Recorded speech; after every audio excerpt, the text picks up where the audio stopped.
Good evening, good morning, good night, and hello. Hello. We're back again with Okay. the Just a Couple of Bagels podcast. Hopefully you're not asleep already. Hopefully not. Hopefully not. I'm Tom, I'm Sam. back again. How are we? Yeah, I'm alright. Bit tired today, actually. I notice, well, I'll let you in a little bit of a background secret. As I came to record this, a certain someone was asleep, Yes. and you woke up with very, very bad bedhead. Yeah, but I have had a haircut.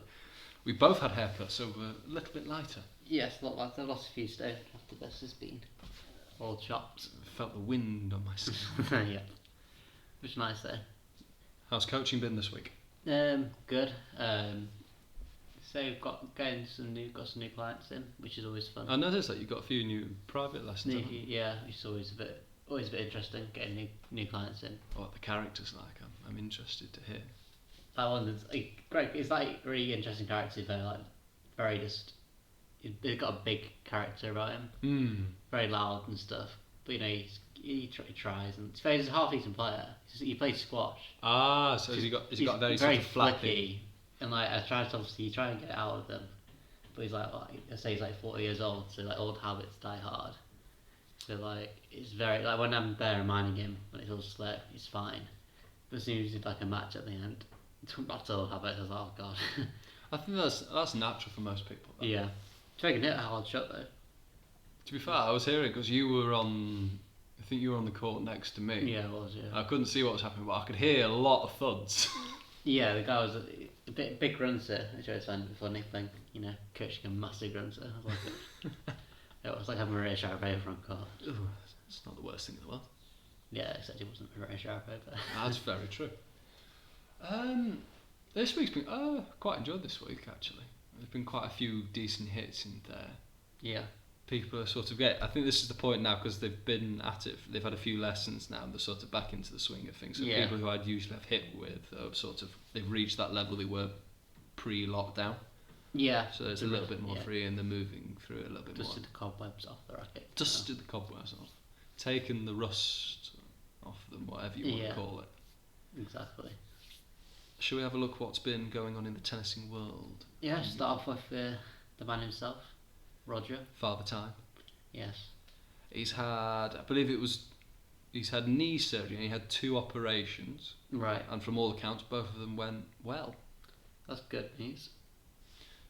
But he did confirm that he wouldn't play the rest of 2020. He'd hopefully be back for 2021. Okay. I mean, that's a good target to be fair. I think he's not missing out much in 2020 anyway now. No, and I think a lot of people would probably be quite reluctant to do a lot of tournaments. I think, from what I was reading, Halep is very wary of going back to the US Open. Yes. Serving, more people are joining the wariness group than the wanted to play group. So, could be interesting. But hopefully he recovers quick and we see. I mean, he sounds positive because he was quoted of saying, "It has definitely been a big moment for me with the coronavirus and 2 operations I've had on my knee. And I've had to consider if I really want to keep going in my career." He went on to say, "It is easy for me to say that I do right now, but in the long road back, and I have to be patient with my recovery." So I think basically what he's saying there is, at the moment in time, still want to keep playing. Yeah. It's basically as long as the body holds up, he's going to keep going. He still enjoys it. And that's the main thing. Hopefully getting back to Wimbledon next year. I reckon we could get another. A couple of seasons. I would say I'd quite like 2. We can get 2 more years of Roger. And one more slam, more victory. Ooh, one more slam. Because it's tight now in the slams. Because Federer's on 20, Rafa's on 19, and Novak's on 17, I believe. Yeah, they're all grouping up. It's good. Which just makes do you remember when Pete Sampras was lauded for having 14 slams? Yeah. And it's like, there's no one's going to beat this. No one's got this. The thing is, this time around, I just don't think anyone's going to beat 20. Well, unless except for the main 3, because no one else has any. That's very true. That's very true. And unfortunately, I don't think Andy's going to be getting anywhere near a slam. Andy's not going to get anywhere near that amount, but it might. I don't. If he could get back to where he was, maybe he could win another one. I reckon one more, and I'd be quite happy. I think that's. I'd love to see him win again, but I'd also like to see him win another one. Like the I'd French like him. I or the like him. Australian. Yeah, the Australian because he's been to quite a few finals. Yeah. But then he's also been to the final of the French as well. I don't think he can win on clay anymore because of how long the matches last now. I know he's a tank. Like, he's obviously really fit, but I don't know how long his hip will hold out for. No, I understand that. So I think Aussie Open for him. It's same for like Federer. Obviously, Yeah. the only way he's going to win now is on grass, quick, get it over and done with. Clay's just too long. Yeah, and I think we've definitely seen the last of Roger at Roland Garros. Definitely, I don't. Yeah, I'd imagine so. I don't think he'd go back. It's not worth his He needs to energy. be like Serena and just pick and choose his tournaments. To be fair, he started. I think him and Rafa have started doing that quite well. I think Novak's still in the point where he just goes for pretty much most. I think he wants number one. I think the thing is with like Roger and Rafa, they've both recognised that They're slowing down, and they don't need that number one title anymore. They'd rather have a slam than a. Oh yeah. Because at the end of the day, you're judged on what you've won. Yeah. I think Djokovic still wants that, which is fair. I think he's younger, isn't he? So. He is, I think he's just a little bit younger than Rafa. Him and Rafa are a similar age. Yeah. So there's only about a year or so, I think, in between them. Yeah, so. Other things that come out, speaking on the professional game, new male ranking formats. Yeah, I read about this. Interesting one.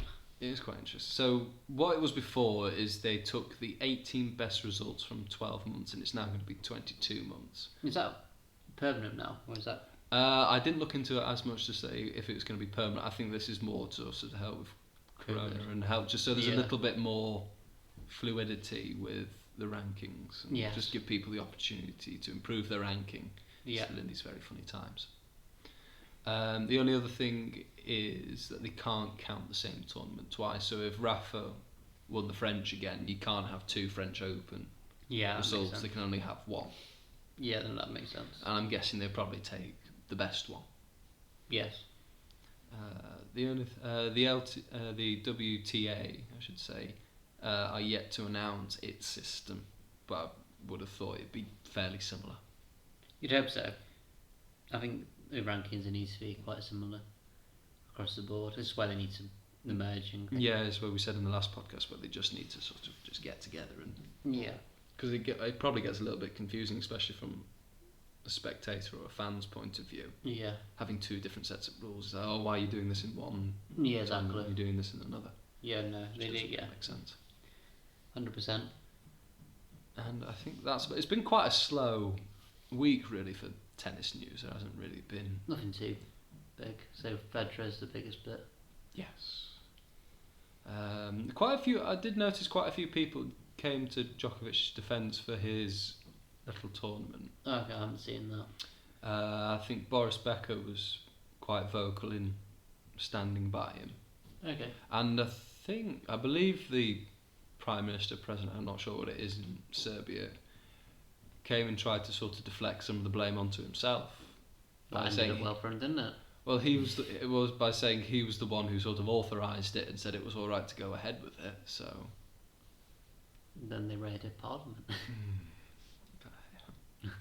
Right, shall we get on to the main topic of the podcast? Yes. So the main topic this week is titled The Evolution of Tennis. So we're going to look back about how tennis started, how it's evolved over the years, and maybe where it's going to end up in the future. So we'll cover how it started, we'll cover how technique has changed, how equipment has changed, clothing, court surface, and we might have a little think about how coaching's changed. Yes. And where we see it's going. So there'll be a lot of little facts in this. So we'll start with how it started. So tennis, early versions of tennis was started over 1,000 years ago, and they started in French monasteries by monks. Yeah. So just have that image of your head of monks playing tennis. I've just got a funny image of Friar Tuck out of Robin Hood playing tennis. Mostly they play with their hands, not rackets. Yes. It's a very different version of the game. Which, to be fair, we do a little. I know I do a little bit of that with teaching kids how to We play had tennis. we used to have hand paddles. Yes. Like they put the little kids with the hands in. Yes. And use them. That's really incredible. I use them all the time for the little reds. I think that's a really good way of getting to understand how the racket face should be when you're hitting the ball. I think that's quite good. Then it progressed a little bit when we get more into the Tudor times in England, where they used more leather bouncy balls, and they started playing with rackets, and this was predominantly done by sort of higher class people, your kings. Yeah, so Henry VIII was really into it, wasn't he? I was about to say he was sounds like a very avid tennis player. Henry VIII was a very avid sports player. It was only in his later years that he turned into the fat geezer that he became. Then going on, a gentleman named Walter Clopton Wingfield invented balls and rackets that we would traditionally use now. Yes. Of how they looked and what have you. Going on to that, he had a format for it, and that wasn't picked up. That's one of the things that sort of died away. And the other thing that he had that sort of died away was the shape of the tennis court. Okay. If you imagine sort of like an hourglass shape, but a very sort of boxy hourglass shape, that was his design for a tennis court. And just trying to imagine playing on that is quite a weird, surreal. That'd be interesting. It'd be interesting to play on it now. I reckon you could probably mark it out and have a go. Oh yeah.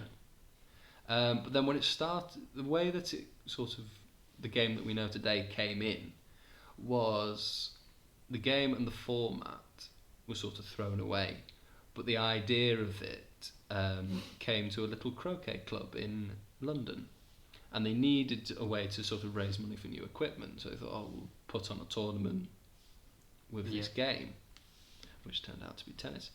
The club then decided to host it in a place called Wimbledon. So you can see a little place called Wimbledon. you can see where I'm going with this. So we've already mentioned that the club rejected the rules and court shape. Yeah. It went on, but it just grew from there, and I'm pretty sure that the rules that we use today are the ones that the All England Club came up with then. There's not really been much change with them. Yeah, that's pretty incredible. So there's your nice little backstory of how tennis has gone from hitting a ball over with your hands to what it is now. Yeah, incredible. So from our personal experience, would you say it's changed much? From being a little kid? No, I think it's exactly, in terms of the game itself, it's exactly the same. If you ask someone who's like 40 years old, 50 years old, then yeah, hugely. There's probably a little bit more. Yeah, I think obviously I've been taught baseline rally ever since I started, playing. I think you ask an older person and they'll say, yeah, serve and volley, obviously. You watch all the old videos, Becker, McEnroe, serve and volley. Which is, because I told you this, I watched, I think it was the 1977 ladies final when Virginia Wade won. Yeah. And it was, every point was serve and volley, no matter what the court position was, or whether it was a first serve or a second serve. I think the game was a lot slower, wasn't it, in terms of the ball moved slow through the air. Obviously, you couldn't get as much whip on with the racket. No, so you had time to get into the net. Obviously, as we got onto the equipment changed, the ball changed, people changed. Definitely. Base round coming into the net every point wasn't possible. The ball was past you, so baseline rallies became a thing. Which is where we're at today. I don't think it can advance much more. Really? You don't think? Because if you look, I remember there's quite a few. If you go on YouTube and look at quite a few coaching things, some of them do like the evolution of like a forehand or a backhand. Yeah. Which I looked at quite a lot doing some research for this, and it is quite interesting. Couldn't find the evolution of a two-handed backhand. The one-hander was quite easy to find, but the two-hander I struggled with finding. I think the same evolution, but I think there's only so far so we can progress. There's only so many variations to forehand we can get. We obviously have the WTA forehand and the ATP forehand. Yeah, one's a little bit more compact, the other one is a little bit more of a... The women's one, I don't even go try to the women's one, it's actually insane. Like, how you bring your elbow into your body. Yeah, into your body, but your racket goes goes further back around your body, and it's a massive slap into the ball. Was it arm bent, slap into the ball head, right into your into your stomach. And then we'll try. I was on a course with it's like teaching the women's game, which originally what I'm finding this could be ridiculous, be exactly the same, so different. Like the biomechanics and everything in a woman, you just don't think about it. And yeah, they said okay. Obviously, the girls who were there were doing it fine, but then the men came over to try and do all these forehands. And the power, yeah, but like couldn't control it. It went everywhere. Well, I remember when I sat in a private lesson with a performance player, and she was a very good little girl, and we were working on the serve, and she kept raising her heels up Yeah. as she went to go and serve. Right. So okay. both heels went up. So it's very much like if you ever watch Dominic Thiem, when he goes to throw the ball up and he comes up, he'll go on to the balls of his feet. Yeah. And the coach I was sitting in with just got her stopping it completely because she couldn't drive through and get any power on. Yeah. And I said, I see quite a few boys doing that. Is that a problem for them? She goes, not as much, just because of the way they're built. Yeah. And the strength that they have in the legs, especially the lower legs, because if you lift your legs up, you're engaging your calves. Yeah, I was going to say your calves, yeah. So there's a lot of differences. Yeah, there is. So the biomechanics is ridiculous. Then he said there's one shot that we did this. The one shot women play a lot more often, and men probably never play it. It's the squat and the hip. A girl, you see Jo Conter do it a lot. Yes, where she's almost sinks. She's basically sinking. I remember this YouTube video that does it all the time. They're literally on their arse hitting a shot, but apparently like men can't do it as well as women, so men don't play that shot. We wouldn't naturally go to do it, but a woman would. You'd have to teach a man to do it, and it probably wouldn't be effective. But a woman, won't teach it. It'll be a natural kind of biomechanical thing. That's quite surprising. I quite like that, playing that shot. See, I was thinking, I didn't play that shot. I'd never thought about how low they get. I get low, but I'm never in squat position while playing the shot. But yeah, if you look at women, they'll like especially Jo Conter. So I've definitely seen it in Jo Conter where she's literally got both knees on the ground. Yeah. And she hits these shots. Yeah. So again, that's a different. Okay, gone back into women in tennis, but yeah. Never got back into it. Right, let's sort of steer back into it again. Yeah. So, going back to our own experience in the change in tennis, I suppose the biggest change is kids' tennis, where we were sort of, I know definitely from my point, and looking into it, we must have been one of the earliest to have mini tennis. I never had it because I didn't start playing until I was 12. No, you didn't. And when I started playing, I played in Spain with yellow balls. What do you think of the idea of mini tennis? I like the idea. I think you could get rid of orange. I hate orange. You don't like orange? I hate orange balls. I don't think they play right at all. They're just flat and awful and disgusting. I like green. Green's great. I think I use green with adults because it slows down the game. I think it's really good. Red's good, obviously, for little kids. Yeah, I think it's the gap between red and green. Obviously, you can't put a small kid onto full green ball, but I don't think the way orange balls play are that good. They're just very flat. They don't do much in the air. It's just a bit. I just don't think it's a very good progression. Yeah, I think it's a filler. It's used as a filler, but I think that it maybe use green if you have to. I wouldn't miss orange if I could. I'd probably skip orange out and maybe add another year of red, and then add another year of green. I'm not a big fan of orange. Okay. For people who don't know, so the mini tennis system was introduced in 2001. And they categorised it into 3 groups. So you had red, orange, green. Red being the lowest, so that's for pretty much your introduction to tennis as a kid. So that's sort of your ages 4, coming up to I think maximum was about sort of 7 or 8. Yeah. Which you then use. I think it's used about a quarter of a full-size tennis court with a little mini net over it. Then you progress onto orange. Yeah. Which is your sort of your 8 to 9 age group. Yeah. And that's when you're using about 3/4 of a singles court. The net's obviously lower. And then you progress onto green, which is your 9 and 10s. That's where you're using a full singles court, but that court's the same for doubles as well, so you won't use the tram lines in green for doubles. It's completely the same. And then obviously they move on to full ball. Yellow. Yeah. I quite like it. I definitely like it from teaching proper technique. I think it's quite good with the different stages of balls.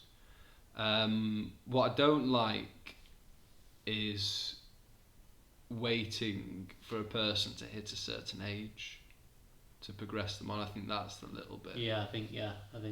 I think there should be a lot more sort of relaxed rules if the person wants to progress on to another one. Because I know I've definitely seen people who, sometimes in the opposite, where they've been shunted up a group just because Far too soon. 'Cause yeah, of their age. Yeah, I get that all the time. You get that a lot. I think you get that more than you do the other way around. yeah, when people sort of want to move up. Yeah, I think unless you got a really really good bunch of kids, but yeah, I think I get like kids, especially when I was working at university, where the program was great, but it just turns it was literally your age is why you got moved up, and you get a new class in, and you stay in class, but you have another kid come from who's in like the last holiday season is now older, and he's joined our group from like an orange group or a lighter group, and they're just so far behind.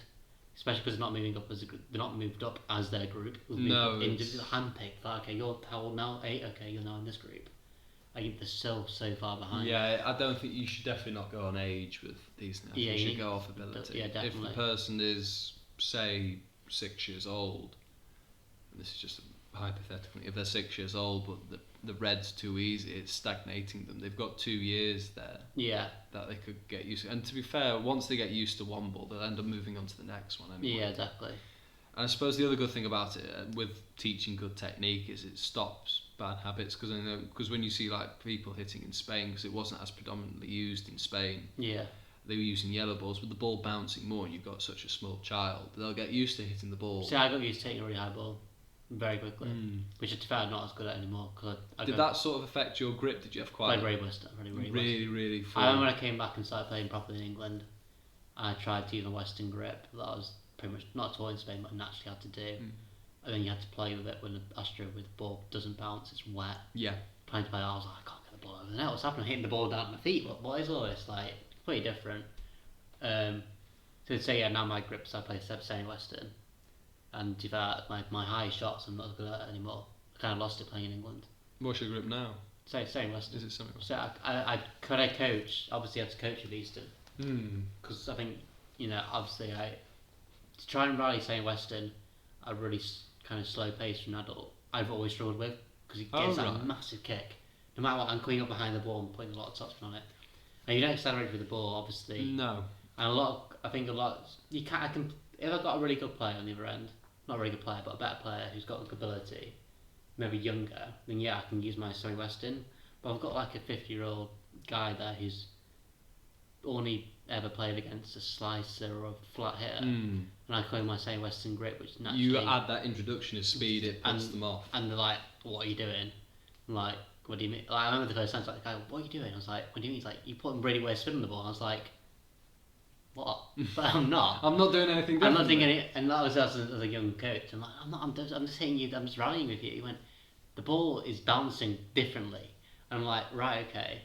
So I remember I started trying to introduce I had to learn to rally Eastern grip, which for me, it still feels unnatural today when I do it. I know what you mean, and I do it with certain people as well, where you almost change a game to make it a little bit easier for the person, especially when rallying, you're trying to incorporate something that you've learned, say with a basket feed, and put it into an open drill. Yeah. You wouldn't hit with all this heavy topspin. No. Maybe put a little bit of topspin, like say we're using. Yeah, so I never chop it back to them. No.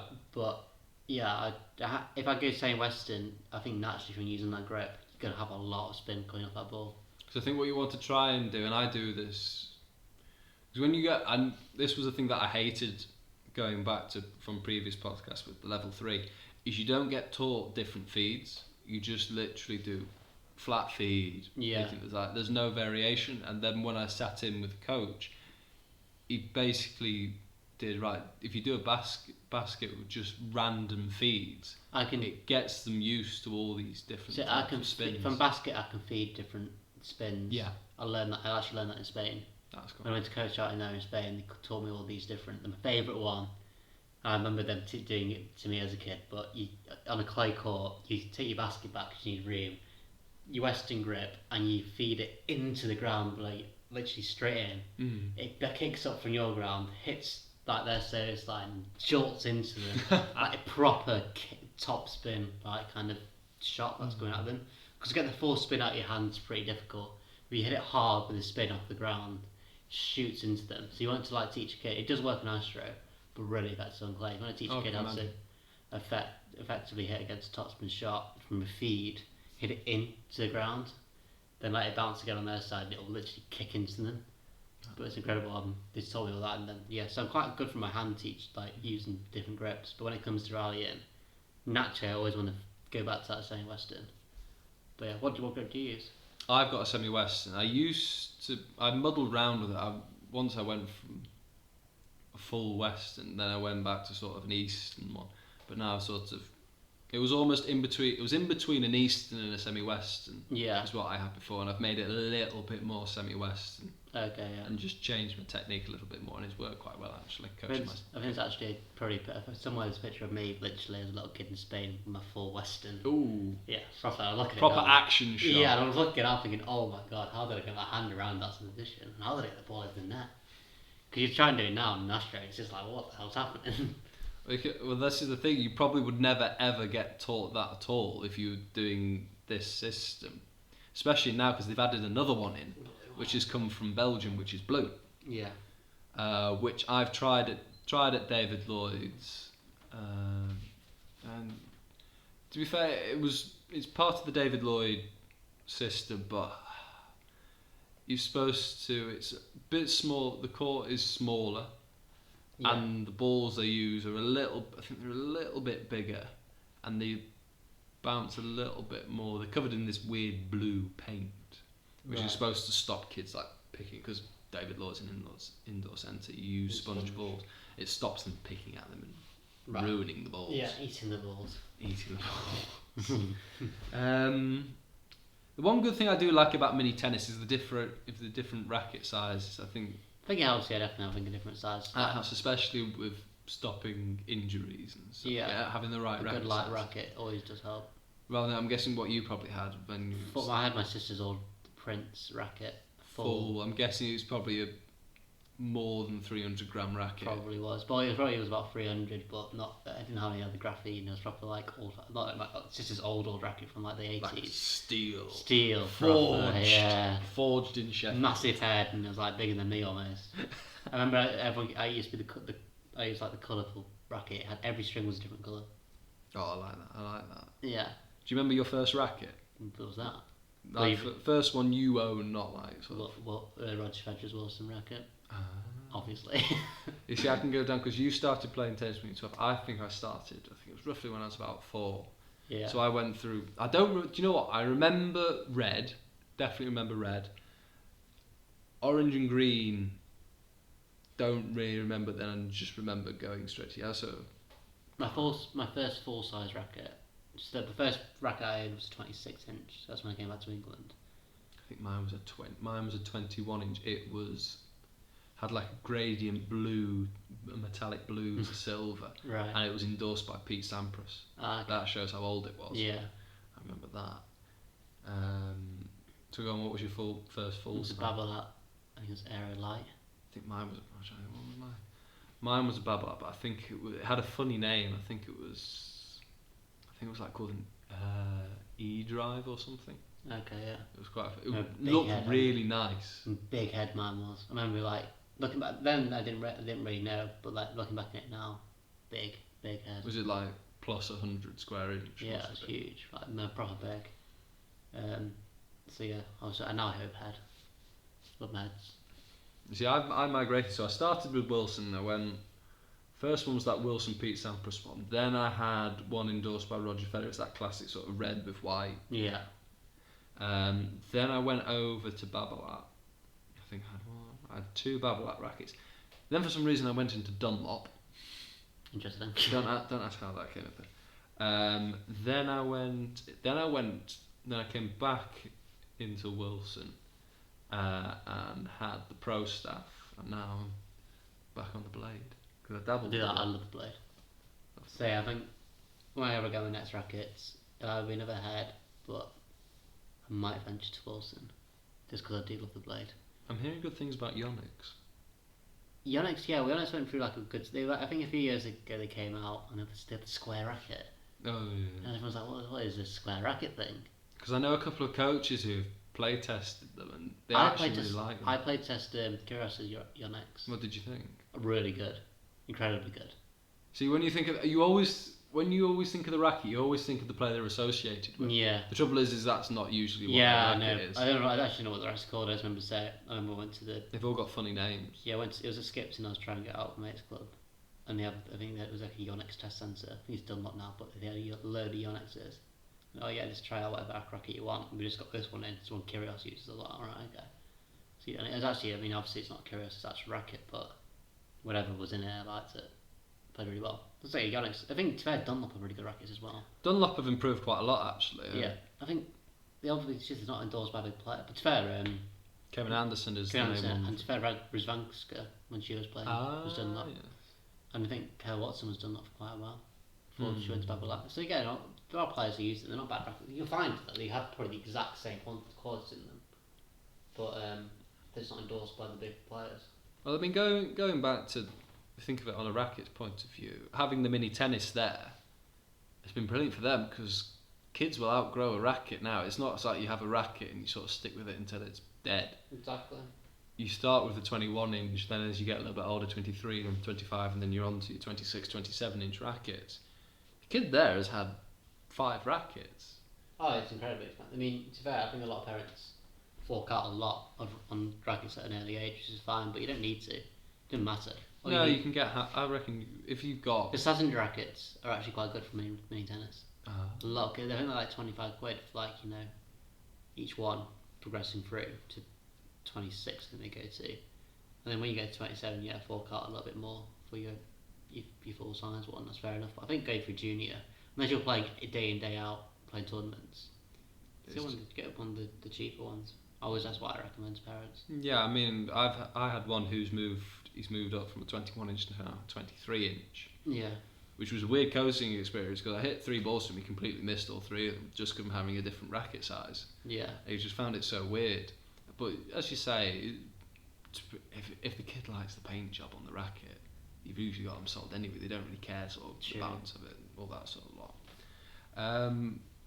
But the funny thing from actually with the first sort of glimpses of mini tennis was in 1985, where they had a thing that was called short tennis, which was predominantly played inside. Yeah. With sponge balls and with plastic rackets. Oh, so they have a short tennis format now, don't they? Yeah. But not with plastic tennis rackets. Yeah, it's not because that's weird. I've used a plastic tennis racket before. Yeah. Because it was just that it was the smallest thing I'd ever seen. Right. Smallest tennis racket I'd ever seen in my life. And it was, to put it bluntly, crap. Yeah, I can imagine. But now, because technology's come on different materials, now you can get a pretty light racket that isn't made out of plastic. It's probably made out of graphite or very light metal. Is there some you get?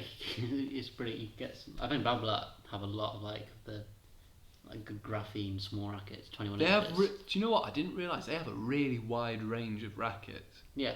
And then there's the head one that every woman over the age of 60 and 70 uses. Have you seen it?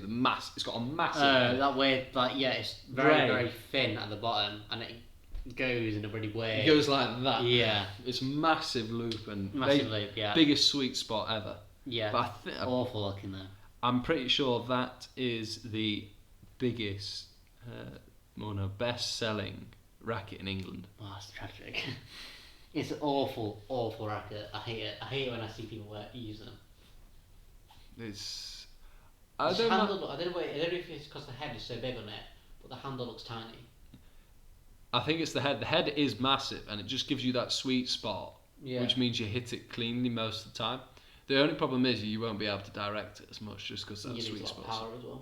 That sweet spot's so big. Yeah. That's quite a nice little point. We've sort of migrated into the change of equipment, which we've slightly touched upon. Yeah.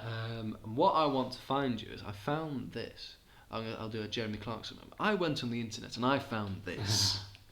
It was quite a good evolution of the tennis racket. So you see how it started. Jesus, that's a bent racket.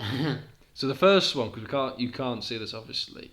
If you imagine a classic racket, it looks like the shape of a kidney. So the head, the head of the racket looks like the shape of a kidney. Yes. And that's what they obviously started. Because have you ever played with a wooden racket before? Yeah, What did you think? strange. I Heavy. surprisingly liked it. I didn't like it. I hated every single minute of it. Well, we I understand why they didn't want to have long rallies with them. oh yeah, definitely. There's two, because when I go on my UK holiday, we go down to Wales, and there's two where we stayed. There's two wooden rackets Right. there, and we use the gate that we get into as sort of a makeshift net and just Right, yeah. rally over that. And it is weird. I get how you feel, but to be fair, the balance is really good on it. Oh, right. The balance of it is I never tried the balance, I just picked it up and decided it. well, because if you can think about it, instead of there being like a sort of throat of the racket, the throat of the racket is just Yeah, one just long, straight, yeah, it's yeah. just So straight like- bit wood. It was my coach's racket. He let me have a go with it. Strange. Very strange. But I enjoy it, and you get a lot of flex, so you get the feel of the ball on it. It's, Yeah, but you hit it bad. oh, you know, yeah, because I don't even want to guess what the inch size of the racket head is. Yeah. But the sweet spot is tiny, where you, as you say, the game had to be different because you didn't have that bigger sweet spot, so you Yeah. didn't hit the ball as consistently in the same place. Yeah. You just had to get the point over as quick as possible. So other things, court. What do you think of court surface? Because I know a lot of people saying previous times you had your clays, you had your grass, and you had your hard court, and there was sort of a very big difference. You had very fast grass courts, you had Yeah. very slow clay courts, and you sort of had the hard courts were a little bit in the middle. Yeah, I think you got that now, but it's not as effective. It's not as big. Clay is not as slow as it used to be, and grass isn't as quick as it used to be. No. They've made all the courts pretty similar, which I think is a shame, because you don't get this. Except for clay with Nadal, you don't get the same specialists on each court. See, I think clay and a little bit of grass, but I don't think as much. Clay is very weather dependent. Yeah, obviously, I think both. If you get wet grass, it's good a lot more. Which you probably not really, in the professional game. You're not going to really play on it, but No, okay, you are. Yeah, I mean in our game, clay. Yeah, I think. you get a really hot day, it's going to be a lot quicker. Whereas and it's hard to grip them Mm. because it's so dry. Oh yeah. It's those who can't slide as well are really going to struggle. So Well, because other court surfaces improved. Because it started off when tennis was a little bit more professional. You started off with your grass, your clay, and concrete courts. Have you ever played? Yeah, on concrete. It's awful. I Well, it's can't like play concrete and tarmac courts. it. I hate it. I can't play on it to save alive. I find it disgusting because most, which I think is a really big shame, but I sort of understand it. Schools have the multi-purpose sort of sports area, and they have all sorts of different lines, and it's always concrete, and they always use it as the tennis courts. The only other school I've been to where it hasn't been concrete was one near us, Wilmslow High, where they were put onto the AstroTurf. Right. So it wasn't as bad. But concrete, there's no response from the surface at all. No, it just bounces high. It just bounces high, there's no spin at all, the ball just... It's awful. I hate it. It's quick. It bounces high but quickly.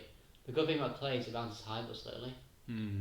So you get time when it bounces high, it's quickly bouncing. It's so difficult to play on. I say because I'm quite a small player. A petite man. Yeah, it bounces very high for me. Because then the only other one which isn't really used professionally anymore is carpet, because there used to be like really big professional tournaments. You see like John McEnroe on carpet, and no one will ever win a carpet match ever again because they just don't use it. Thank God. It's disgusting. I hate every minute of carpet. It is not responsive whatsoever. There used to be two versions at the David Lloyd that I work at, where there was the older one which was very quick and they had a different surface for the line. So if you hit the line, the ball would just fizz off the surface and you wouldn't get it. The other one was all the same material, it was all carpet. Spongy though, wasn't it? It was spongy, so it was slower. Actually, there's another surface that I played on in Bradford, Oh, go on. and it was sponge. It Sponge? had holes in the court. It was How? blue, and it had holes in the court. How did it bounce? The ball must have like hit a You'd think hole. so, it bounced, and it bounced really fucking weird. But it played straight, it didn't bounce off in like right angles. But it had exactly holes in it, and oh god mate, it was such a sponge. See, because now hard courts are the main surfaces that sort of advance. Yeah. Speaking in evolution terms, they've advanced quite a lot because now that, from what I see, like with concrete courts with hard, where it's like a proper hard It's acrylic, surface. isn't it? A hard courts are acrylic. Yeah, they're acrylic reinforced with like a spongy Underneath. base layer, which we've just had put in. Yeah. And they're supposed to be a little bit kinder on your knees, a little bit easier to play. Well, I think a lot of old people now say, "Oh, I can't play acrylic; it's bad for my knees." But to be fair, acrylic's probably better playing on acrylic than your AstroTurf. Depends if it's the old horrible AstroTurf, which Yeah. you get at all sports five-a-side football pitches. Then yes, it's terrible for your knees. Yeah. But the new stuff where it's a little bit thicker, True. Yeah. I think is all right for your knees. But fair tennis as a game isn't very good on your knees. That's Anyway. true. You got to. It'll matter to change in direction. It's never good on your knees. I'm waiting for the day where I've got to go for an operation to have my knees done if I stay with this career for another 20 or so years. It's gonna come. It will come. But yeah, there's been loads of advancements making it softer because you get different speeds of hard court now. I remember when the courts were first put in at Lloyd's and I was playing, they were slow. Yeah. And you could feel it on the court that it was very gritty and the ball would hold. Yeah. But as you played on them more, they changed a bit more. Yeah, they got courts take a while to set in. I like a slower court. No, I like a slower court as well. I think it's you can longer rally. My game benefits a longer rally than a shorter rally. So I love clay. Love playing on clay. Suits my game. Spinny, slow. See, do you know what? It's probably quite horrible, but the club that we both work at Prestbury, there's two sections of Astro courts. Do you find them completely different? One's a bit faster than the other. I think the new ones are slightly. I don't play matches them often, but I'd say the new ones are slightly slower. But again, that's because they're older. They're newer, I mean. So See, they take time to set. I looked at them the other day and just sort of how little I had going on in my life and how sad I was. I looked at them both and some of the older ones didn't have as much sand on it, so it played quicker and it skids off the surface a bit more. Whereas the other two had a lot more sand on, and from the looks of them, they were both the exact same material being used. I think it's probably the same material, but it's worn down. Might be. I think sand, obviously, the amount of sand you use does make a difference. Like, I remember I was doing a hitting session. I went to slide and there was no sand. Yeah, and you just stopped. I went flying pretty much. My feet. I was looking not to like literally applying to the court. It's just a bit of a health and safety issue. But then we've got these artificial clay courts that we use in England now, which is diabolical. No, they need to be, for them to act a bit more like clay courts, it needs to be properly thick. But after they've been used quite a while and people have dragged them quite a few. They never play that real clay. I've never gone to an artificial clay court and gone, oh yeah, this plays like clay. They're useless. I absolutely hate. And I reckon it's probably more expensive though. Probably is. The repressor would be better putting hard courts down. Because the thing is, when it actually chucks it down anyway, you can't play on the clay courts. Do you know what? Do you remember the discussion we had about when you were in America? Yeah. And you came back and thought, oh, they're going to be flooded. They're completely dry. Lloyd's, they dry really quickly. Yeah, I think since the new acrylic, they dry ridiculously quickly. Cups would be better. Because the thing is, hard court is probably apart from clay in England. I'd love to play on hard court. Hard courts, I love. I think it's a consistent balance all the time. It's just because it's better. It does what it says on the tin. If you want to put topspin on the ball will put topspin. If you want to slice the ball, will slice. Yeah. It's a very responsive surface, which is why I like it. Yeah, hard court and clay are my favourite. Grass you don't get to play on much around here. Astro you need just because we're in England and we need that all weather sort of court. But obviously I'd honestly get rid of artificial clay and put hard court down. It's cheaper to maintain. You just need to blast it with a power. You need someone to come to clean it every once. I think that's the main thing with any court, really. You just got to clean them. Yeah, but the clay needs to get the clay down all the time. So. Oh, it is. See, at Leeds Beckett we had this grey clay. Oh, no! I've never played on this, and I've seen pictures of it. Very, very slow. Extremely slow. Compared to red clay. And white on it is really, really slow. I love it. I can imagine you just grinding out shots. Again, I remember when I first played it, I thought, there's no really good red clay. After, I probably like it just as much. Shame more tournaments aren't playing it. Yeah. And to be fair, quite a few professional players have said that there isn't really much difference now with surfaces on the tour. They're all quite Similar, fairly yeah. similar. The only difference with the clay is your footwork's different. You learn to hit and slide. Yeah. But to be fair, I've watched some highlights and I'm determined I will watch it this weekend. I'm going to watch the Ultimate Tennis Showdown. Right. So I finally found out where it is. It's on Yeah. Eurosport for people who want to know, who are interested in watching it. Yeah. I watched some of the highlights, and even on a hard court, they're sliding. I can slide on a hard court now. My It's a skill. my ankle won't take it. You got to be very confident with sliding, as you know I am. Yes. I will slide all the time if I can. But yeah, I can do it. I'm not amazing at it. It's taken me 3 years to learn to do it to the stage I got. But yeah, you just got a lot of, because obviously you need to allow your foot to go. A lot of people just get stuck. You gotta. I don't know how to explain it, but you just got I feel sorry for your shoes. Yeah, I need new shoes all the time. Your shoes will. I when I was playing at my university, I went through knee trainers all the time. Carpet courts, when I constantly played on carpet courts, it was just wearing them out just because of the friction on it. I can't. There's one court I can't slide on carpet. It's impossible. I have to say, I'd probably say unless you've got carpet shoes. Oh yeah. Playing And normal. they're ridiculously hard to find. Yeah. By the way, And they all look ugly. you just need an old pair of shoes. Yeah. You cannot properly slide on carpet. So a few little facts going in. So we know that we started off with wooden rackets, and they were pretty much used up to the 1970s. Yeah. So it's that. And then metal rackets, they have been around since the 19th century, Yes. but with the metal being used, it's probably very hard metal, so you don't get a lot of feel from it. It's very heavy, and it's probably quite expensive, I would have thought. Especially because it's probably going to be cast, I would have thought. Yeah, I'd imagine, yeah. But then, little name plug, they started being used a lot more in the 70s, and were famously endorsed more by Jimmy Connors. Jimmy Connors was one of the first sort of big players to use a metal racket.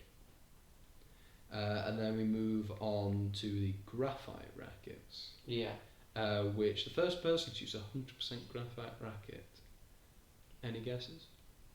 Well, I've got it down in front of me, so don't need to guess. Quite an unusual one. Arthur Ashe. It was Arthur Ashe. Yeah, I wouldn't have thought Arthur Ashe. That's quite an innovator, both with his racket equipment and his ethnicity. Yes. But they became more popular in the 80s. And then today, I'd look at it, they haven't really changed that much. But I think what they've tried to do, it's a bit like the engine in the car. The premise of an internal combustion engine is pretty much the same as it was in the 1920s and 30s when we first had cars. What they've done now is perfected them a little bit more. Yes. And got a little bit more, so you can now get different varies of flexibility and stability with them. Yeah. So you can have, there's a wider range of different rackets you can have.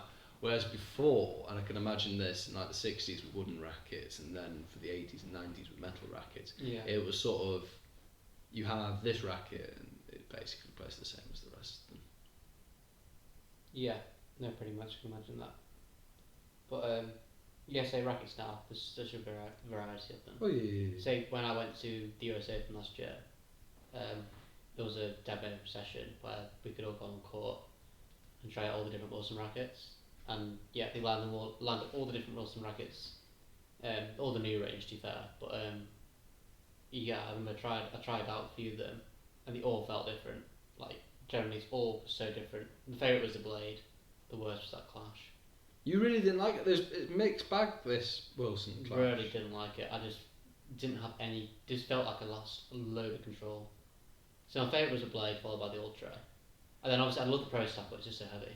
It is very, very heavy. Do you, with the clash, what headset was it? 100 square inch head size? I can't remember what it was, but Because the first one that came out, I know was 100 square inch head. whatever was around drawing. I don't remember the head size, but it was whatever was around. I think it probably was on, because they've now brought out a smaller head size, so a 98 I inch. don't think that's going to help. I just felt the whole racket felt like it was going to break every time I hit the ball as well. Well, you have to string it really loose. Oh right. It's not got a very high. That's why you're tension. going to lose. That's why you're going to lose control as well. With really loose string, I don't even lose strings. You get a bit more power. It's like a trampoline effect, but you lose the amount of. I just felt like every time I hit the ball, something was going to break, either the frame or the strings, and then I just lost all control and confidence in how I was holding it. Just felt flimsy.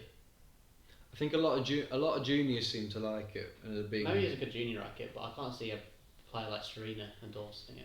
no, and When the blade is what it is, it's incredible. the blade, because there's little bits the clash now in the blade where it flexes a little bit more. It's always good having a bit of flex, so I think the clashes have gone overboard. And obviously, I think they're replacing the burn's been replaced with the clash. Yeah, And the burn is the racket. I never tried the burn actually.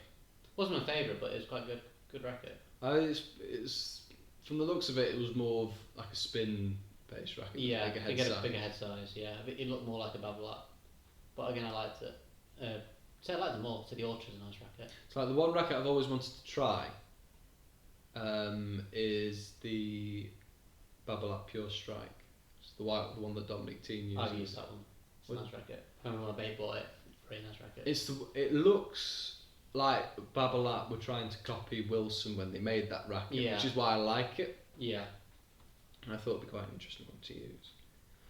Right, I think that's as much as we can talk about the innovation of rackets and basic course of equipment. Yeah. Shall we talk about clothing? Yes. So, in the beginning. Yeah.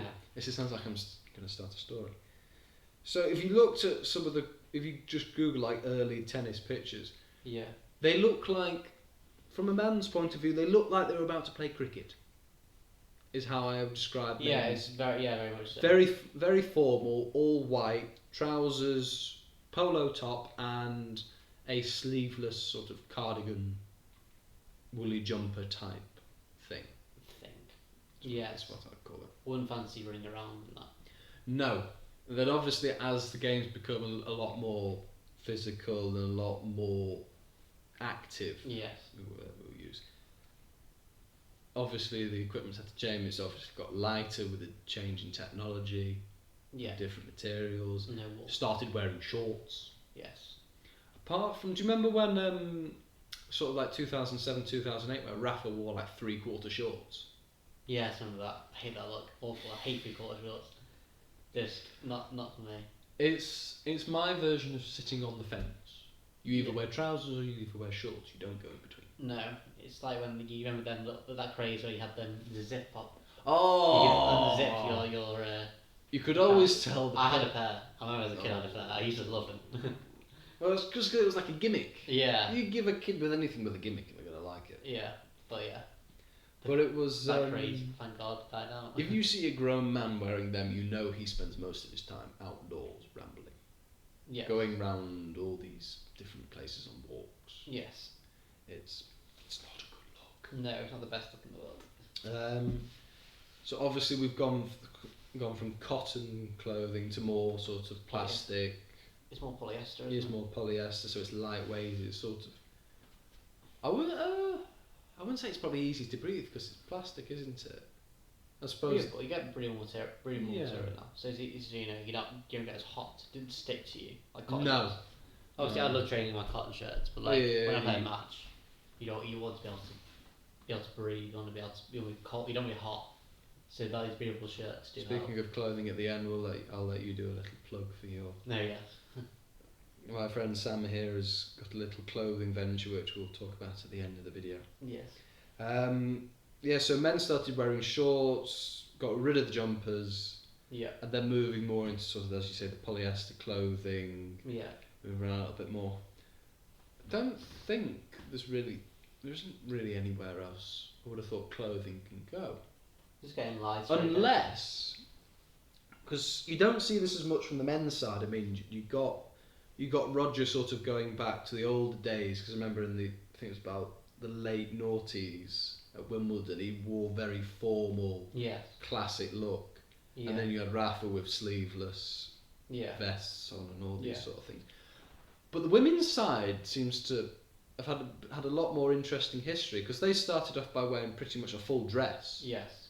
Heels. where you couldn't even see their ankles. Yeah. Heels and everything. And then as that's got a lot more physical and a lot more high speed, the clothing's got a lot shorter. There's been a lot less clothing, really, I should say, being able to move about a lot.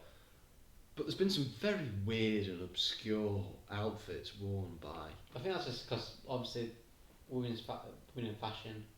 They tried to bring like fashion designers into tennis, which to a degree is fine, but I think sometimes they go overboard. Yeah, because I know my sister had an outfit that was done by Stella McCartney. So Adidas had some party. I think Wozniacki endorsed that quite a lot. And to be fair, they were nice.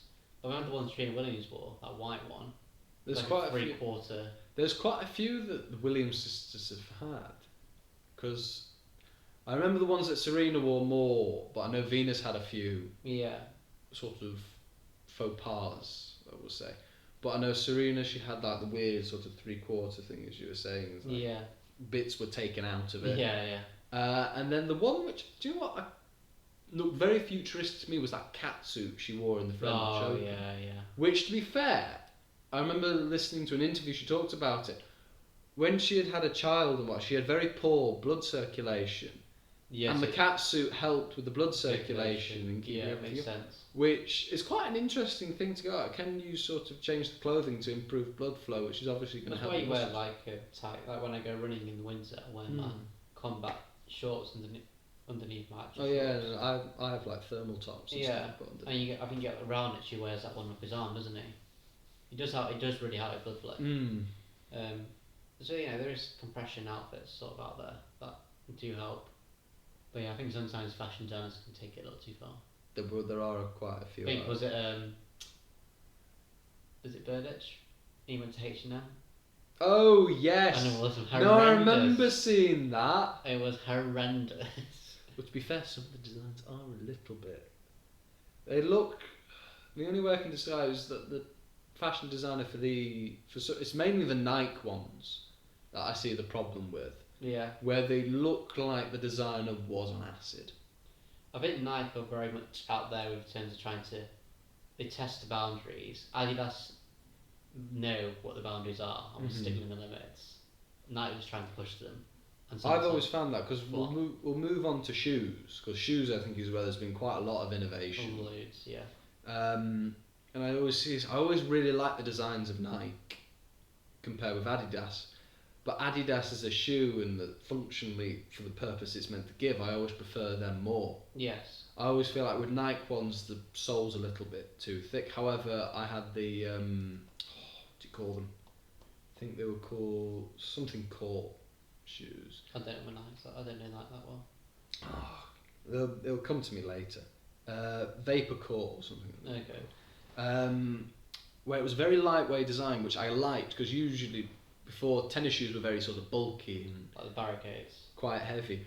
Barricades got better as they went on, but it's more like the K-Swiss. Do you remember like K-Swiss? Yeah. K-Swiss, where it was like it looked like a brick. Yeah, I used to have K-Swiss. And they were. That's why I didn't like it. To be fair, they fit my feet really well actually, but they would. Even I went through a phase of having Asics shoes as well, where I felt they were a little bit. Running shoes were Asics. Breathability, I thought they were really good, but one I thought the design was a little bit meh, and I just didn't like the form around it. So I've sort of settled, because I went through a little bit with Nike, and there's still quite a few designers I'll buy them. But Adidas I've sort of settled with now. I know you've settled with. I've settled by that since I was a kid. I used to go obviously when I was a kid I had the Barricades because that's what they're known for. And then I think they've got the Adi Zeros now, which is great, and you've got Ubersonic.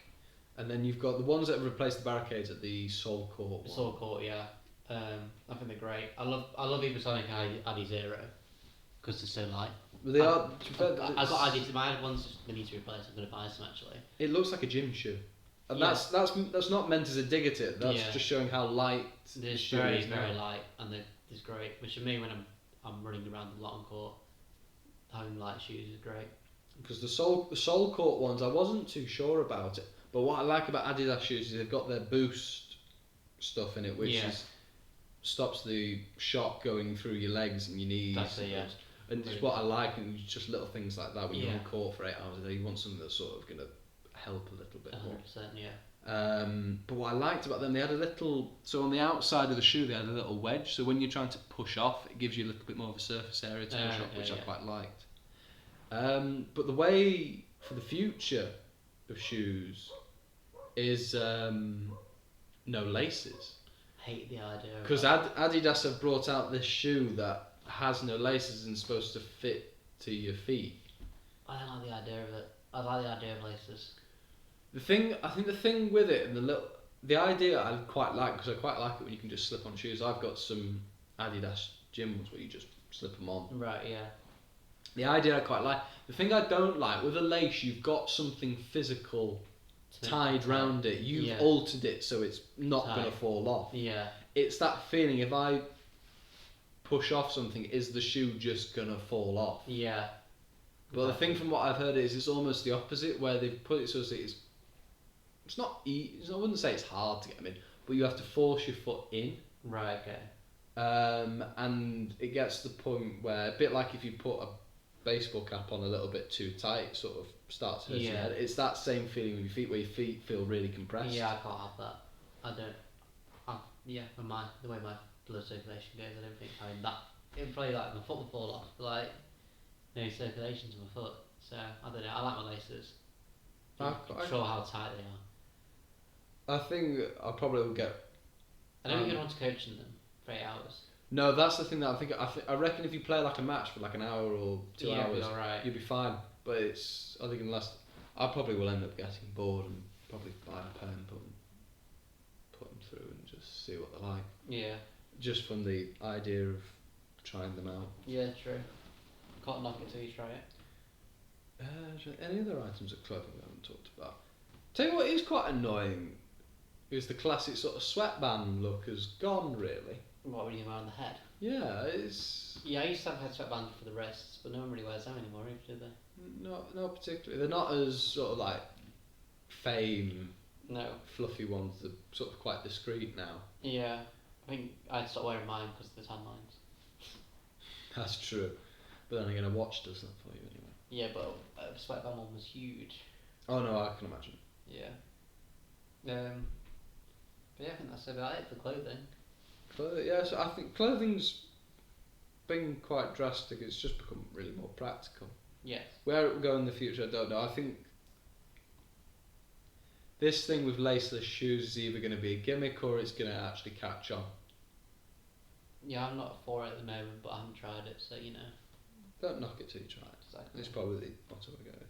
So the next part is sort of, this could really be a topic in itself, really, which is the change of image of tennis. Yes. Because originally it was seen as a sort of quite an affluent, well-off, almost rich sport for the upper class. Yeah, but I think there's a lot of that still around it, especially in the older generation who still play. I still think it's definitely a middle class sort of sport. You don't get many working class families playing, just because I think it's still quite expensive to play. Well, the LTA are trying, to be fair, I think they are trying to combat that. Cause I think there's only so far you can go with it, because the racket is going to be how much racket it is. Tournament entries are always going to be expensive. Well, if you don't mind me asking, do you remember how much your last racket was? So it did retail around 250 to 300, but I've got a guy who's got me cheaper. Head ambassador, so got it off him. So for like side break point, I got it was 2 rackets, £150 each, but they retail at 250. Yeah, because I got. That's a tall racket. Yeah, so I treated myself to the new blade, and I got to do a custom paint job on it, which was nice. And I think they were about similar sort of 150, between 150 and 80 pound each. So it's not cheap. No, and so the LTA and all these governing bodies can make it cheaper, obviously with access to courts, but balls they need to be replaced, and you can't buy the cheap ones you buy for your dog. No, because they need to go to balance. And then you want to progress, and you need to have coaching lessons. Coaching lessons are what they are. They're getting more expensive, not getting cheaper. As we both know. As we both know. So yeah, unfortunately, yes, the LTA they need to try and make it cheaper, but it's only so far they can go. The thing with footballers as well, you can buy a pair of boots and they'll last you a fair time. I think with a tennis racket, especially when you're a kid, they don't last as long. Yeah, we touched upon it with the mini tennis, where you'll go through a racket like a pair of shoes when you're a kid. Yeah, exactly. But once it doesn't really fit you, you'll move on to the next one. So yeah, then you get all the accessories which come with tennis as well, like the racket bags. I got my my racket bag in there that I use as a junior all the time. And you need them ready to carry rackets around. You all need, the and then there's other things that you probably need because if you're fairly There's transport as well. Yeah. So two man venues, I used to go up and down everywhere. Do you think it's got better and it's a little bit more sort of a sport of the people? It's more open, but there's still a lot of that kind of privilege sort of around. There is. To be fair, the way that I think clothing has helped a little bit more, and I've seen this, and especially with personalities as well. Yeah. I think it's become a lot more. This sounds cheesy, but a lot cooler to play tennis than it was previously. Yeah, no, there's. I remember It's at popular. I remember at school in lower years. I remember people thought tennis was a bit of a girly sport, Yeah. which I never understood. No. Because you had people like Pete Sampras, even look at Rafael down now. Yeah. You just think these are athletes here. It's not a wishy-washy. I think it's a lot. It can be easy to put. I think it's the same with golf. It's easy to put it into the bracket of it's not a proper sport. I'm going down to the country club to go Yeah. play tennis. But now, especially in tennis, I think the amount of physical attributes you need to play it. I think it's also where people as well. If you look at like personalities like Nick Kyrgios, John McEnroe to an extent as well, where it was sort of because he was more like sort of that. How can I describe it? That sort of gritty, almost punk character made it a lot more desirable and watchable. 100%. I also think tennis is you need to play it all the time to be good at it. Football's easy. I think in terms of I could go down. I mean, I play football anyway, but anyone could go down to the park, kick a ball. Anyone can kick a ball. Yeah. Not everyone can hit a topspin forehand. No. And get tennis and get a rally going. Tennis is a lot more technical, and unfortunately with football you're pretty much only concentrating on one part of your body at a time. You're either focusing on the lower half of your body, or if the ball goes up in the air, your upper half of your body. Yeah. When you're playing tennis, you've got to do different things with all parts of your body, and that's where it's. I think people lose interest because it's hard. Yeah. You got to remember with football as well, or you're using your body, which is there. There's no extension. Racket is an extension of your body, which is an added thing. It's difficult. It's hand-eye coordination, which you got to practice a lot. It does take a lot of practice. Because I think people lose interest if they can't do it because laziness. Well, I think that's when you need more people to sort of encourage you a little bit more. But no, I get what you mean. And I think it's definitely a lot better, especially with, as I say, the characters in the game now. It's a lot more sort of relatable for people to watch. People aren't. They don't all talk like this really. No. They go through their interviews. I thought it was wrong and that. Yes. It's changed now. You've got all different sorts of accents, different backgrounds. It's a lot more sort of inclusive to everybody.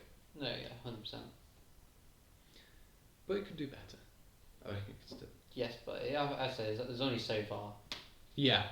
The LTA, it's fair to them. There's only so far they can go until the natural things of lessons, tournaments, equipment come in, and that's where it becomes expensive. Unless you get sponsors. Very true. Which aren't easy to come by. Well, that was quite such a nice short and sweet. We didn't really get into any rants. No. So the next bit, which is probably the part of tennis that hasn't really evolved at all since the game has sort of finalised and this is the game of tennis, and that's the format of it. Because as we touched on before, in the sort of as the All England club created the rules of tennis, they haven't changed. It's sets, funny scoring of 15, 30, 40, juice. That's always been there, but seems now, especially in recent years, they're trying out different formats, try and get more people interested. Yeah, they're trying the fast four format. What do you think of the fast four? When they first introduced it, and as a junior, every junior I played with hated it. We all hated it. It was awful. We liked the idea of playing the long game. It's like from a junior point of view, you want to play the real game, and the fast four wasn't seen as a real game. And I still don't think it is. No, and I think little bits of it, because what the fast four is, for people who don't know, is instead of playing your sets to 6, you play them to 4. Yeah. And you've got other added things like, I think, let's count. Yeah, You let's play count. And then it's tiebreak at 3 3 or... all. I don't know if they changed tie breaks to 5. Rings a bell. Might have done. I'm not too sure. But yeah, it's the whole thing. I didn't really enjoy it. I didn't enjoy playing it. Watching it maybe slightly different. I'm quite traditionalist and I like the long. No, I think that's. I don't mind best of 3 sets because speaking on the men's side, I don't mind best of 3 sets with the ATP tour. Yeah. I think that's fine, but I feel like because the slams are so historic and the calendar is almost set around them. Yeah. I feel like there should be sort of a grandeur Yeah. sense of people coming to watch it. It's traditional. It's what we come to see. It's the best of 5 sets. You get these epic long matches. I think that's the thing is that's different with tennis is obviously in cricket they've changed the format to 2020 because Test cricket lasted 5 days. Yes. And it was extremely slow and extremely boring. So they needed to do something. Tennis, yes, it's a 5-set match can last 3-4 hours. But at least it's entertaining. At least there's stuff going on. It's a lot higher pace. There's a lot more going on. It's not cricket where you ball hit a ball, person catches it. Yeah, the thing is, like in Test cricket back in the day, Test cricket is different now, and I love it. But like Test cricket back in the day, you might get one run every 5 overs. It's horrendously boring. No one cares. No one cares about that. 2020, smashing the ball as hard as you can, having you know, beer in the crowd, having like celebrations, or like changed the game dramatically and saved it because Test cricket at the time was boring. It's changed now from the introduction of that. It's changed all the way through to the Test game. But yeah, and tennis doesn't need. I don't think tennis needs it as much. Because you still get it now, where the slams are the main things people watch. Oh yeah. And it's still best of 5. Yeah. So I slightly agree with what they've done, where there's a little bit more of a conclusion in the 5th set, where if you get to a certain number of games, 12 or it's a tiebreak. Yeah.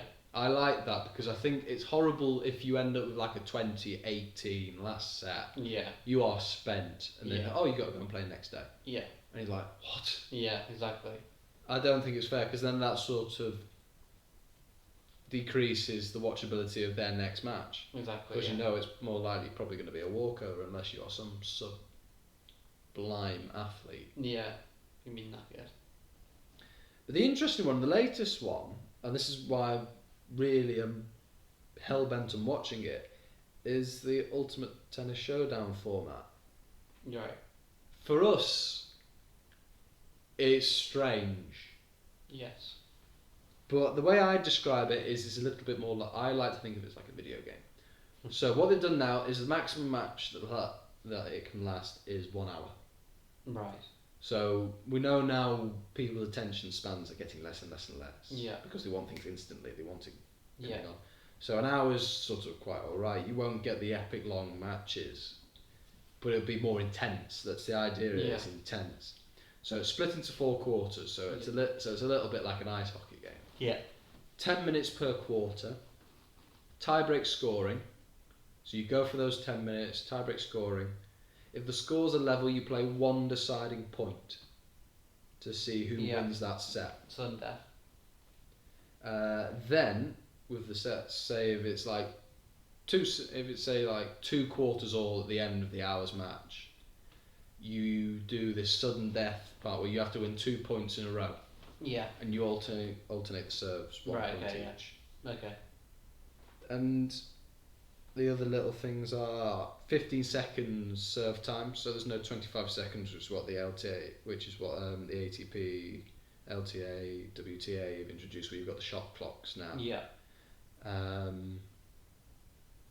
You've got coaching timeouts, which I know we've both sort of quite a nice idea.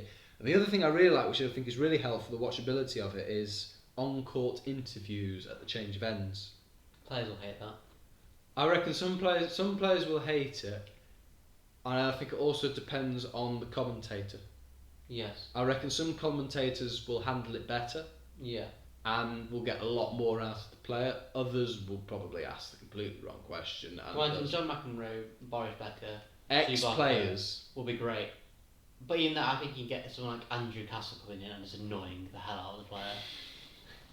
It's asking ridiculously stupid questions. Asking a stupid question. The ones I've heard from, the players have reacted to it quite well, because the sort of the showpiece for the UTS is Stefanos Tsitsipas. Right.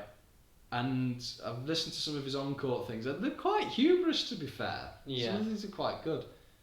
And I'm, as we said before, big advocate for coaching on court. I think Yeah. it adds another level to the game. Yeah, Your it does. understanding of the game is a lot better, and you can learn more, so you can understand the tactics. 'Cause I think the one thing I don't like, and I think tennis could learn a lot from football with this, is there needs to be more statistics in the game. There needs to be more statistics available to people in the game who are Yeah. interested in that sort of thing, who want to analyse these things, especially from a coaching point of view, which we'll touch on a little bit after this with the evolution of coaching.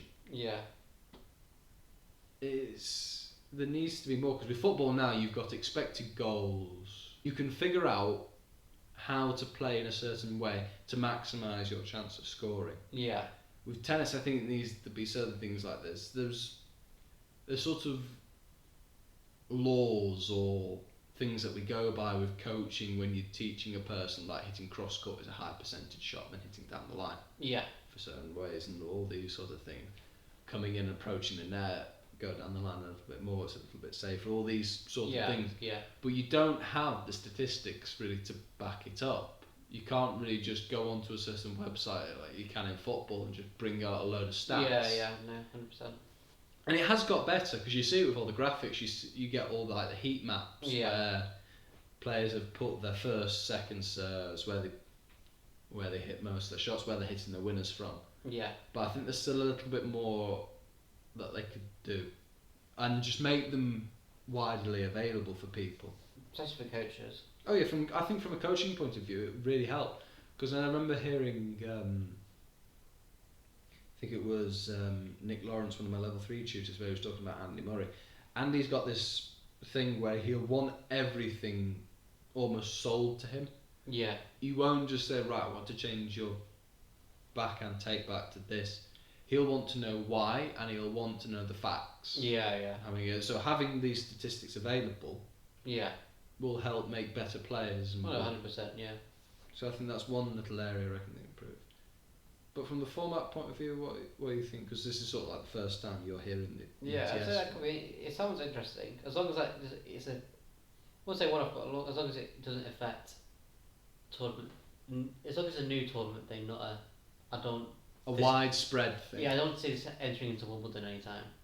I don't think it will. I think from the looks of it, the slams have changed a little bit with the format, as we talked about, sort of having a bit more of an abrupt end to the Yeah, match. that's fine. I mean, I agree with that. But this is a completely new format. yeah, As long as it stays to do tournaments, and that's fine. I think it could be a little bit like, because there's little things popping up now where you have like Laver Cup, where it's obviously, like that. things. As long as they're separate tournaments, they don't clash with the big master tournaments either. Fine, I back it. It'd be quite fun to watch. I think it'd be really. I think watchability would probably. Yeah. You'd be most engaged with it Yeah. from a spectator's point of view, and that's really the main thing Yeah. when you're selling professional 100%. sport, is the watchability of it.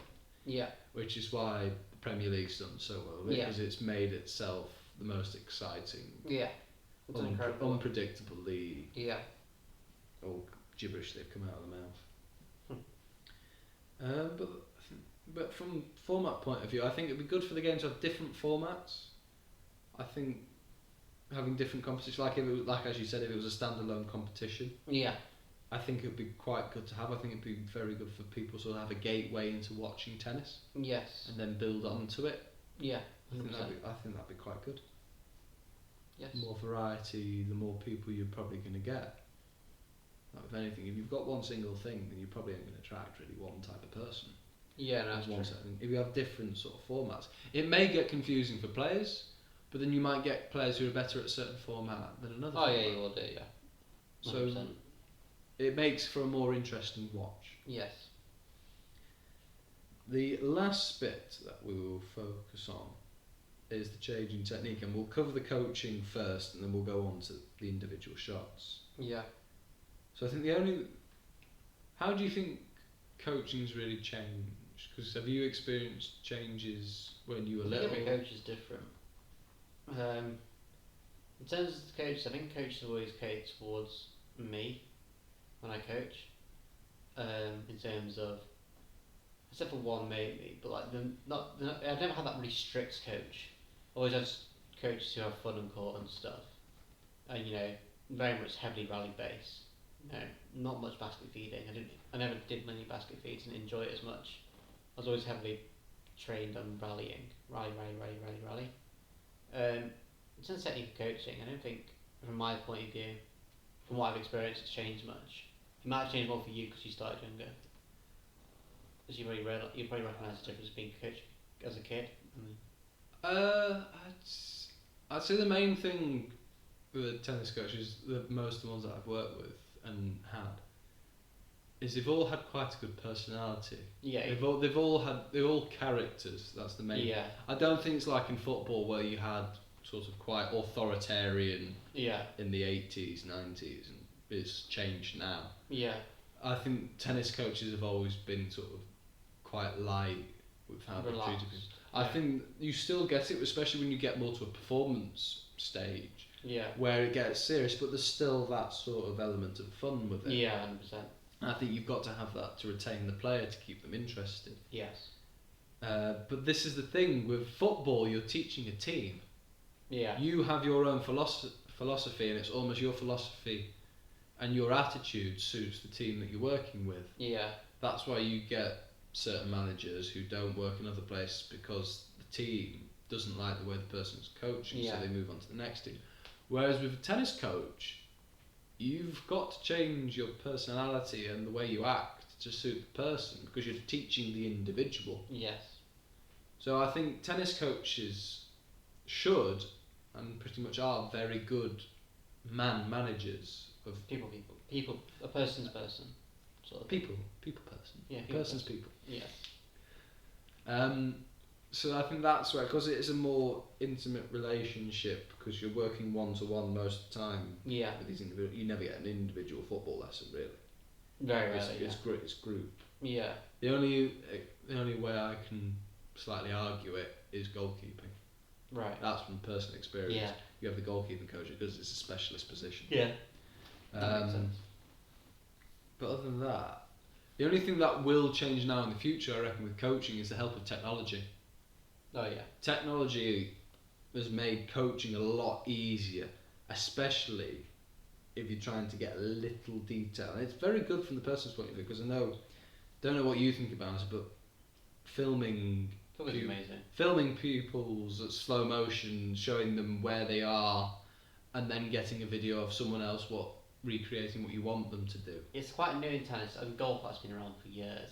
I've heard that, yeah, because like when you try out, golf is just everywhere now. Like, we have a studio where I play. The cameras are fixed in, and I think it's a lot easier in golf because you're literally staying still. you're static. In tennis, it's harder. You need to set up. As a coach, you need to be able to consistently hit the ball in the correct place. But I think that's where it helps, because we've had, when we're filming some of the sketches and what have you, the technology that we've used has the ability to track the person. Yeah. I think that's brilliant. So I think it's going to help relax coaches a little bit more, because when you coach at the moment, you've got to be able to hit a ball and then quickly look at what your player's doing, then concentrate on your ball strike again, quickly look what they're doing. But you have to just hit the ball, and go to the camera and go, okay, this is what's wrong. It's going to help massively. Yeah, it helps from the person understanding as well, because you might demonstrate it. Yeah. And the person understands what you're demonstrating. Yeah. But they can't see themselves doing it. Yeah. I think being able to see what you're doing, it's a bit like looking in a mirror. Being able to see what you're doing, you notice a lot more. Oh, 100%, yeah. I think can only help with technology. Yeah, the use of cameras, filming, huge, very important. So let's go a little bit more into technique. So, I managed to find some very good videos and go through serve, the one-handed backhand, a little bit, and then the forehand. Yeah. So what you've seen with the serve, so in the 1880s, the first serve was an underarm serve. Yes. No bounce, just underarm serve. Yeah. Then we go into the 1910s. It's sort of an overarm abbreviated serve. You don't get. It's a very quick, fast Okay, motion. Then we go into the 1920s where you get a little bit more, you get a more fluid, full overarm serve. Yeah. 30s, it becomes a little bit more, it becomes faster, you go into that sort of classic trophy position. Okay, yeah. And now we get all these different styles. We got the footwork, which is a lot more, you get either have your legs parted, you either bring heel to toe and all these sorts of mesmerising things. And you get the take backs are becoming, there's quite a few people now I've seen with abbreviated take backs. Yeah, straight up in his position. Yeah, I like the fluid motion of, the parting of the hands, back, racket right behind your back, and then from there it's like a sustained shot. That's the serve I try and teach because I think you get a lot of power from it. I think I like that because one is the fluid motion, so you're able to build up that momentum. Yeah. And it's just a lot easier on the body rather than if you're doing all these jerking motions. You're putting more strain on the joints and whatever part of the body you're using. The one-handed backhand, there hasn't really been wasn't really a lot of change. It's sort of similar to the serve where it was quite abbreviated, where it's more of a push. Then when you get to people sort of like John McEnroe and Ivan Lendl, where they're extending the swing through a little bit more. Now when you get to people like Stan Wawrinka and Dominic Thiem, there's so much more biomechanics in there. They're creating so much spin with this. If you can, that's why I think, because they're both Swiss and they always get compared to each other because they've got one-handed backhands. But if you look at Stan's backhand compared with Roger Federer's backhand, Stan's technique-wise, there's a lot more to it. Yeah. And especially if you look at, I always like to use Dominic Thiem's backhand as sort of like a guide for anyone learning a one-handed backhand. Yeah. Because it's so definite and precise. You can clock the different parts of very swinging. Yeah. It's almost very mechanical. Yeah. But very fluid, so you can pinpoint where each thing is. Yes. The interesting thing about him, he went from a two-handed backhand as a junior and transitioned to a one-handed backhand. So the thing that he does, which is quite interesting, he has a little bit more of an open stance when he does his one-handed backhand, so he can engage his hips a little bit more. Yes. So he gets that added bit of spin. Okay, I think it's quite interesting. Yes. Two-handed backhand, as I said at the start of the podcast, there wasn't not really a lot. No. It started, and looking through old footage, it's almost started with Bjorn Borg. Okay. Because he took the racket back with two hands, and then pretty much as he made contact would let go and go with one. Oh right, okay. Yeah. But now you'll get a lot more kids doing a two-handed backhand rather than a one-handed backhand because the benefits are it's just a little bit more stable. Yeah, especially when the young as powerful to use one hand. I think obviously on that second hand it's got more control over it. Yeah. So yeah, always do for. I think also again with rotation, using two hands you've got to rotate three more. Yeah, I agree with you. There's a little bit. I did this actually. You can get a little bit more rotation, however, you've got to make sure that your feet are correct. Yeah. I did a really, really good lesson yesterday with a lad, and I was teaching him when to use sort of more of a neutral, close stance in his backhand compared with an open stance. Yeah. And he found that very beneficial actually. He looked like he enjoyed it. I don't know if he didn't say if he enjoyed it, but he looked like he enjoyed it. Yeah, that's good. And then to the forehand, which is probably evolved the most, I'm going to say. Technically, if you look at the itty bitty things, is where I'm coming from. So, from the forehand point of view, in the 1910s, sort of then it was pretty much the same.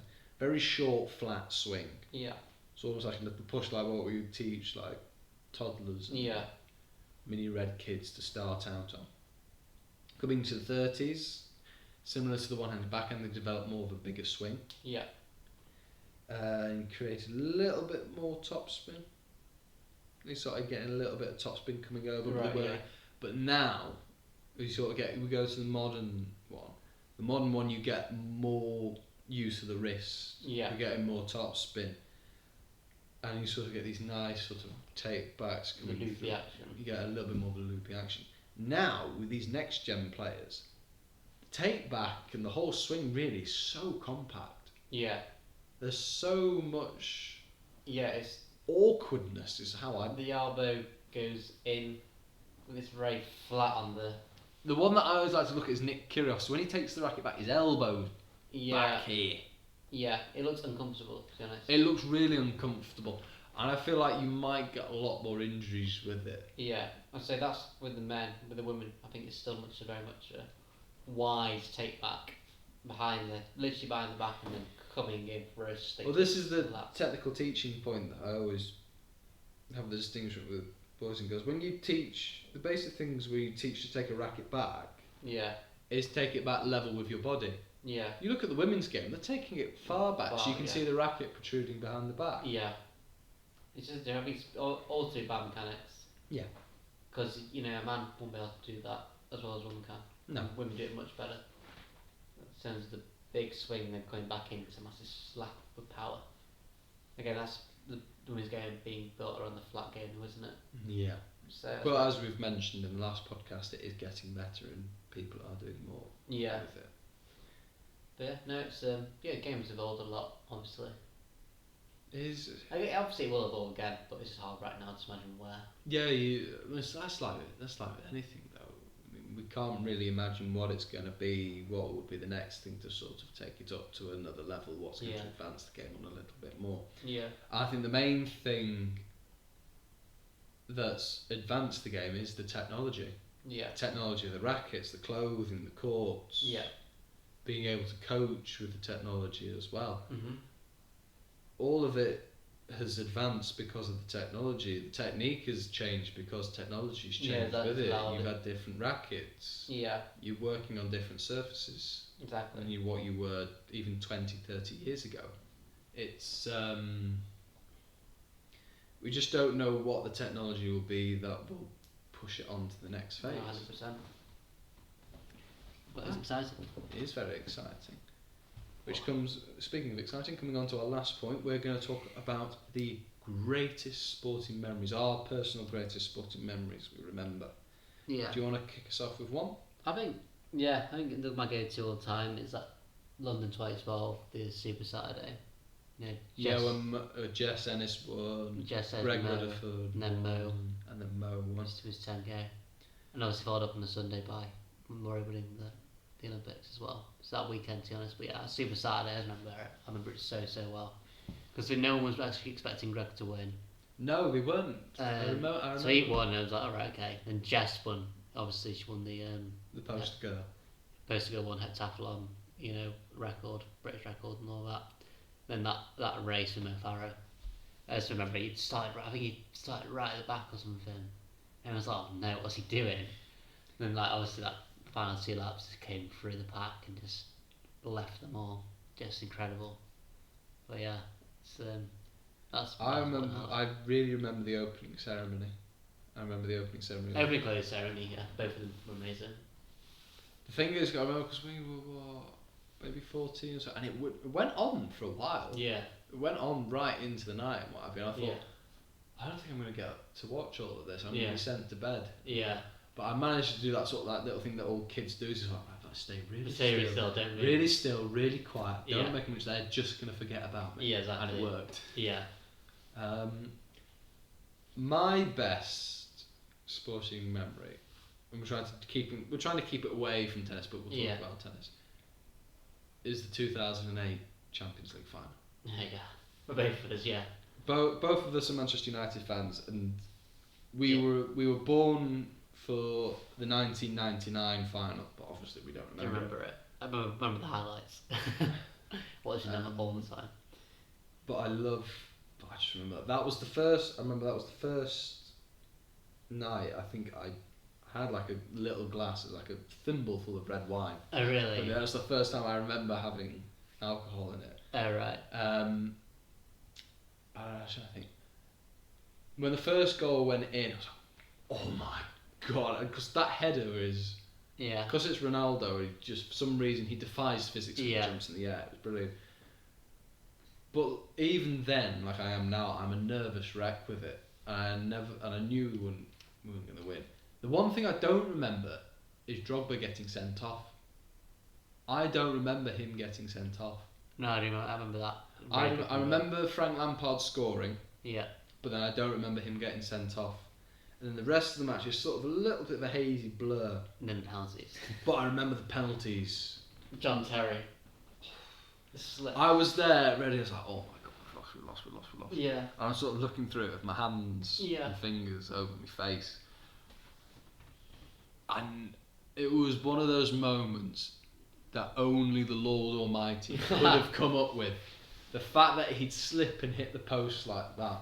But I knew, I had that gut feeling when Anelka went up and took the final penalty. I sort of had it in my head, like, he's going to save this. Yeah. He's going to be saved. And it was brilliant. Other ones... More tennis specific, Andy Murray winning Wimbledon for the first time. I couldn't bear to watch the first 2 sets. You got the first 2 sets really I went comfortably. out the house and just went for a walk and just left it and came back for the final set. So the first 2 sets you were pretty comfortably. It was the third set that was the... I always struck with... It's always with... I don't know if it's their gameplay and how they go about a match, but especially with Andy Murray and Rafael Nadal, because I'm a little bit more invested in them because one's British and one's my favourite player. Yeah. I have that same thing with sort of Man United. I thought, why do they always make it so bloody hard to watch them? Yeah, no, right. Because even in the final game, he had about 3 championship points, and then Djokovic ended up having break points. Yeah. You think, bloody hell. Can you not just do this quite simply? Yeah, there's football and Andy, what are you doing? No, well, yeah. The what? Where was it? I remember one of my favourite tennis matches is Rafael Nadal versus Gael Monfils at Monte Carlo. Right.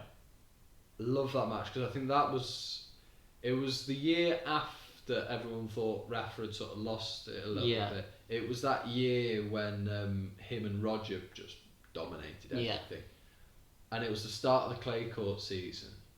I was watching it and I think I watched pretty much every one of his matches throughout that, and then you had that penultimate match against Gael Monfils. Yeah. And I got really heavily invested in it, and I absolutely loved it. And the final point was brilliant. It was a classic sort of Rafa down the line forehand winner. Right. Yeah. I love that. No. I'm trying to think of ones for other sports. See last year with the Cricket World Cup. Cricket World Cup. Just me, I play cricket, but I think you were a little bit more invested in cricket. That was the thing is that the Cricket World Cup was on. The final was the same day as Wimbledon final. The F1 was on as well, but I don't care about F1. Who does? No one cares. Cars going around in a circle, okay for it. But it was more exciting in the 80s. Yeah, there's too many rules now in the F1. It's boring. You know, you get penalised for overtaking someone. The whole idea of the sport, and you get penalised for it. You'd be pleased if someone overtakes.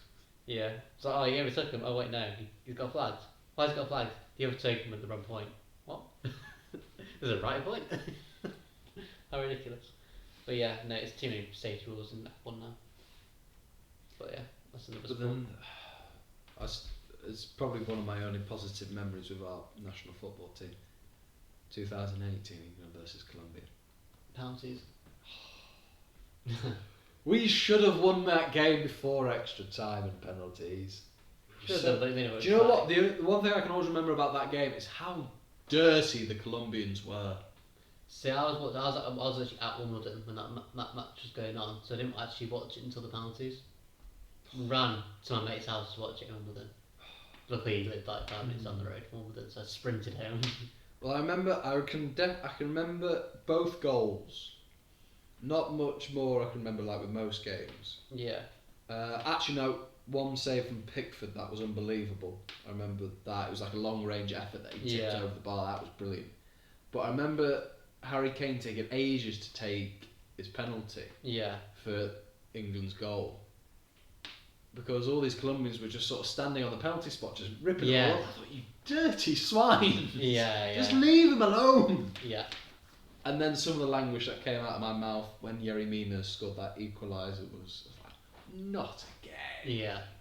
But then we got to penalties, and there was credit to Gareth Southgate for the way that he managed England there and the atmosphere he brought to it. It felt different. Oh yeah.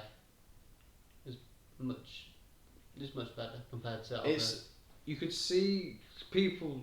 I know people criticise Gareth Southgate's appointment by saying, oh, he's a yes man, he's a FA man, he's just. Yeah. But he worked with the under 21s. Yeah. So the players that he had at 2018, he'd previously worked with in the under 21s. Yeah, so there's that players. joined up thinking. Yeah, it worked well.